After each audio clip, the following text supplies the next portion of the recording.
Shalom bagimu yang diberkati dan dirahmati Tuhan. Kembali kita berjumpa dalam edisi Renungan Pagi Penyejuk Iman. Tema pagi ini, memandang Tuhan di balik masalah. Untuk pelayanan firman, mari kita berdoa. Kepadamu ya Tuhan, kami bersyukur atas kehidupan dan kami hendak mengisi kehidupan ini di dalam terang firman-Mu. Kuasa Roh Kudus-Mu memampukan kami mengerti firman-Mu. Di dalam nama Tuhan Yesus kami berdoa. Amin. Firman Tuhan 1 Samuel pasal 17 ayat 37 demikian. Pula kata Daud, Tuhan yang telah melepaskan aku dari cakar singa dan dari cakar beruang, Dia juga yang akan melepaskan aku dari tangan orang Filistin itu. Saudara-saudaraku, ketika panglima tentara Filistin yang bernama Goliat itu mengolok-olok pasukan Israel dan di hadapan Raja Saul ia menantang untuk berduel, hal tersebut melahirkan ketakutan dan kegentaran di pihak Israel. Goliat dengan perawakannya yang tinggi besar dipandang oleh Raja Saul dan pasukannya sebagai masalah bagai gunung batu yang mustahil bagi mereka dapat menyingkirkannya. Jelas bahwa menerima tantangan Goliat sama saja memberi diri pada kematian yang sia-sia. Itu pandangan Raja Saul.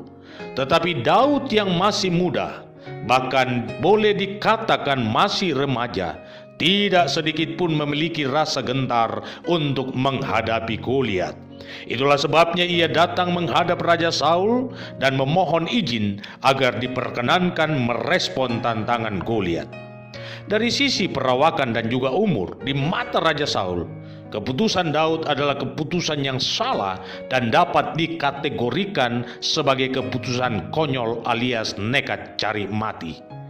Raja Saul meragukan kemampuan Daud karena sudut pandangnya berbeda dengan sudut pandang Daud. Saul melihat pada masalah, tetapi Daud melihat pada kuasa yang mampu menaklukkan masalah. Saul melihat masalah dengan memakai kacamata manusia, tetapi Daud memandang masalah dengan memakai kacamata iman. Perhatikan cara pandang Raja Saul sebagaimana yang dicatat dalam 1 Samuel pasal 17 ayat 33 demikian. Tidak mungkin engkau dapat menghadapi orang Filistin itu untuk melawan dia, sebab engkau masih muda, sedang dia sejak dari masa mudanya telah menjadi prajurit. Artinya apa? Artinya di mata Raja Saul, Daud minim pengalaman tempur, sedangkan Goliat sudah sejak dari mudanya pertempuran telah menjadi makanannya. Tetapi Daud melihat dari sisi yang lain. Daud sadar bahwa masalah itu ada, tetapi masalah tidak seharusnya membuat ia lari. Masalah tidak dapat dihindari, tetapi adalah sebuah kekonyolan jikalau kita melarikan diri dari masalah. Bagi Daud, tidak ada alasan untuk lari dari masalah, tetapi masalah itu harus dihadapi dengan iman. Sebesar dan seberat apapun masalah yang menghadang, kuasa Tuhan jauh lebih besar dari masalah itu sendiri. Itulah cara pandang dari sudut iman. Dan Daud tidak asal bicara, sebab ia sendiri telah mengalami kuasa pertolongan Tuhan dalam banyak persoalan yang melanda hidupnya.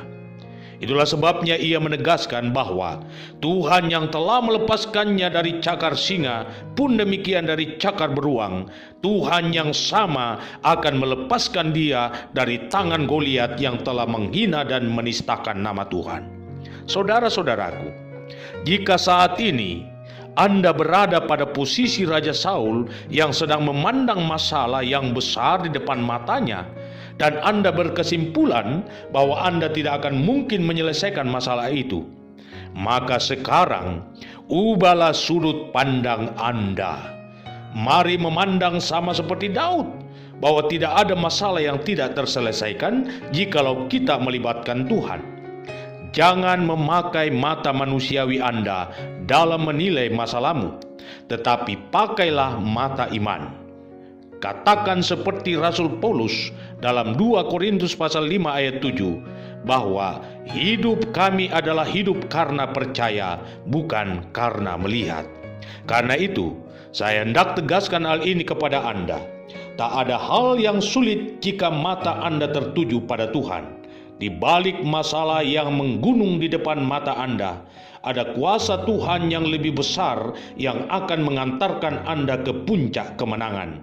Dengan mengubah sudut pandang Anda, maka impossible akan berubah menjadi I am possible. Selamat memaknai kehidupan imanmu.